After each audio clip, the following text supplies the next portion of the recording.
Hey, what's up, Push Kids? We're back for our next lecture in AP US History. Today we're going to be covering topic 9.4, A Changing Economy. Our learning objective today is 9D, explain the causes and effects of economic and technological change over time. We have two key ideas we're going to start off with. First, economic productivity increased as improvements in digital communication enabled increased American participation in worldwide economic opportunities. And key idea two, technological innovations in computing, digital mobile technology, and the internet transformed daily life, increasing access to information and led to new social behaviors and networks.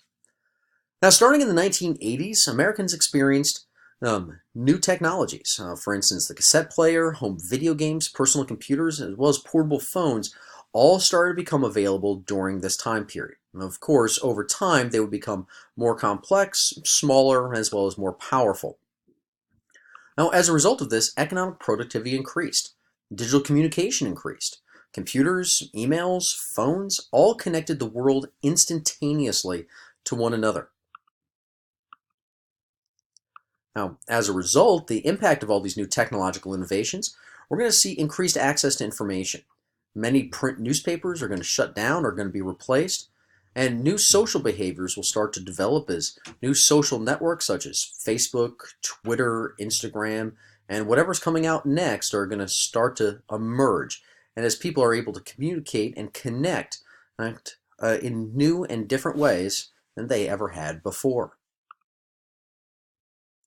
In addition to this, we're going to see an increase in service sector employment. A decrease in manufacturing and union membership is also going to decline during this time. And we'll also see some changes to where people are living and how people are living. The Rust Belt really starts to lose jobs as northern cities are going to lose manufacturing jobs, and places like Buffalo, Cleveland, Detroit are all going to see a major change to how they live and how they work. We're still talking about this today of how our modern economy is much different. The old American manufacturing economy is going away, and it's being replaced by a new digital service-based economy. The economy in the post-1980 world, we're also going to see a stagnation of wages. The real median family income has really stagnated and hasn't grown a whole lot, despite the fact that productivity has gone up significantly. And we're seeing an increase in economic inequality in the United States. In fact, our economic inequality between our top 1/10 of 1% and the other 50% of Americans is now at the same level it was at the height of the Gilded Age during the time periods of the Rockefellers and the Carnegies and the Vanderbilts. Leading us then to key idea number 3. Policy debates continued over free trade agreements, the scope of the government's social safety net, and calls to reform the U.S. financial system.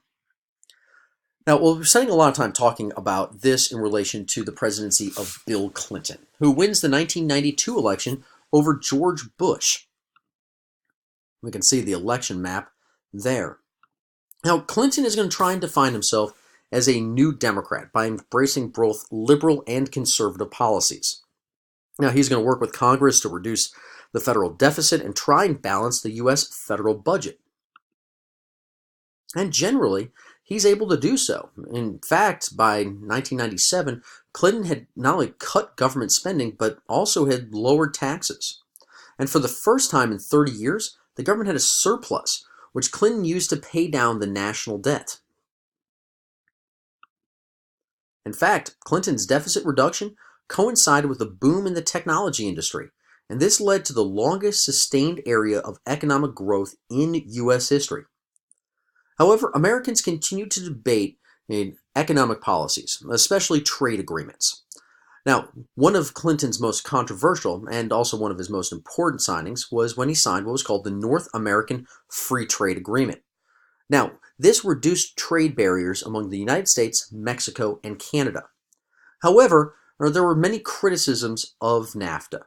For instance, many people worried that it increased smuggling into the United States, but also we saw a decrease in manufacturing jobs as manufacturers now would increasingly leave U.S. cities for cheaper workforces south of the border. However, by far the biggest piece of news of the Clinton presidency was his numerous scandals. While still governor of Arkansas, Clinton was connected to an improper land deal called the Whitewater Scandal, and he was also accused of numerous sexual affairs, including with White House intern Monica Lewinsky. Now, when he was asked under oath about his relationship with Monica Lewinsky, he lied. And as a result, well, Republicans in Congress voted to impeach him. Clinton became only the second president to be impeached, but he was not removed from office. The only other president to be impeached was Johnson back in the 1860s. Nixon was never fully impeached, although articles of impeachment were drawn up. They were never voted upon. Nixon resigned before that happened. Now, this would really end Clinton's presidency. It happened kind of right at the end, but would have an impact on the last thing we'll talk about today, and that's the election of 2000. The election of 2000 was the closest and most controversial election in U.S. history. The Republicans nominated the conservative Texas Governor George W. Bush, while the Democrats nominated Clinton's vice president, Al Gore, who tried to distance himself from Clinton as much as possible, despite the growing U.S. economy. In addition, the consumer and environmental activist Ralph Nader ran as a strong independent candidate. Now, on election night, the election was so close that whoever won Florida would gain enough votes to win the presidency. But determining who had won Florida was difficult due to many voting irregularities. This was before we used electronic voting. In fact, the electronic voting machines that we use now are there in large part due to the voting irregularities and problems that Florida had in 2000. Eventually, the state Supreme Court ordered a recount of ballots in some districts. But by December of 2000, without a president actually named, the U.S. Supreme Court ruled in a 5-4 decision to stop the recount, and Bush was declared the winner. Well, that ends our lecture for today, our election for today. But understand that during the 90s and the late 80s, the United States is going to start to really go through a big economic change as we go from an old manufacturing economy and we start to transition into this modern tech and service-based economy.